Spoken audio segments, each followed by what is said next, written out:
एक बार की बात है, तुगलक नगर राज्य में प्रताप सिंह नाम का एक राजा हुआ करता था। वह बहुत ईमानदार और साहसी था। उसे अपनी प्रजा से बहुत प्यार था। उसके राज्य में सभी लोग उससे खुशी से एक साथ रहते थे। राजा को एक बात हमेशा परेशान किया करती थी कि उसके जाने के बाद उसके राज्य को कौन संभालेगा, क्योंकि उसकी कोई औलाद नहीं थी। एक दिन राजा ने अपने राज्य से ही किसी युवक को अपना उत्तराधिकारी चुनने का फैसला किया। वह अपनी ही तरह किसी ईमानदार लड़के को सत्ता सौंपना चाहता था जो प्रजा का ख्याल रखे। राजा ने काफी सोच विचार करके राज्य के सभी होनहार बच्चों को दरबार में बुलाया और घोषणा करते हुए कहा, मैं आप सब में से किसी एक को अपना उत्तराधिकारी बनाना चाहता हूँ।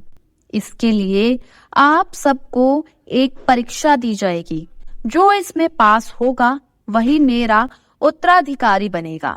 इसके बाद राजा ने वहां मौजूद सभी बच्चों को एक एक बीज दिया और बोला कि घर जाकर इस बीज को गमले में लगाना है। 4 महीने बाद सभी अपने पौधे के साथ यहाँ पर फिर से एकत्रित होंगे।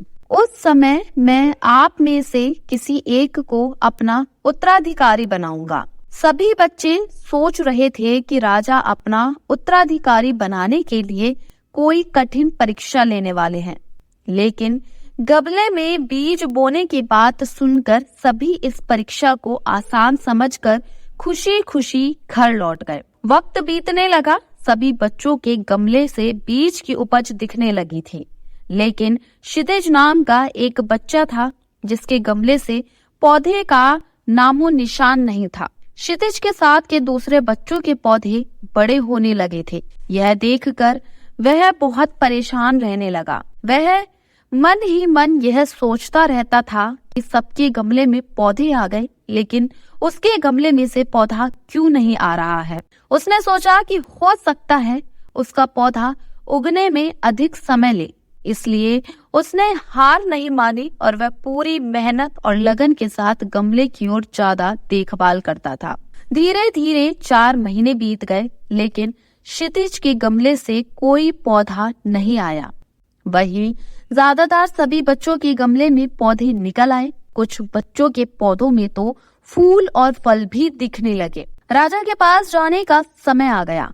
क्षितिज ने सोचा कि वह राजा के पास जाएगा तो उसका गमला देखकर सब उसका मजाक बनाएंगे। कोई उसकी बात पर विश्वास नहीं करेगा कि वह हर दिन गमले में पानी देता था, वह उसकी देखभाल करता था।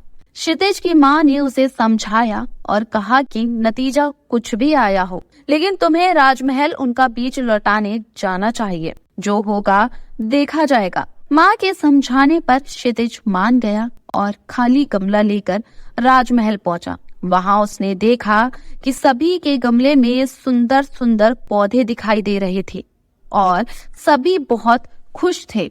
उसका गमला देखकर सभी लोग हंसने लगे और अपनी मेहनत का बयान करने लगे। वह चुपचाप आंखें नीचे किए शर्म से बैठ गया। इतने में राजा आए और सभी के गमलों को ध्यान से देखने लगे। जब वह क्षितिज के गमले के पास पहुंचे तो उन्होंने पूछा, यह किसका गमला है? क्षितिज ने कहा, जी यह मेरा गमला है। राजा ने कहा, तुम्हारा गमला खाली क्यों है? क्षितिज ने कहा, मैं रोजाना इसको पानी देता था। मैंने इसकी बहुत देखभाल की, लेकिन इसमें से पौधा नहीं निकला। राजा ने कहा, आओ मेरे साथ। क्षितिज राजा द्वारा बुलाने पर डर गया, लेकिन उसे राजा की आज्ञा माननी ही थी। वह धीरे धीरे राजा की तरफ आगे बढ़ा।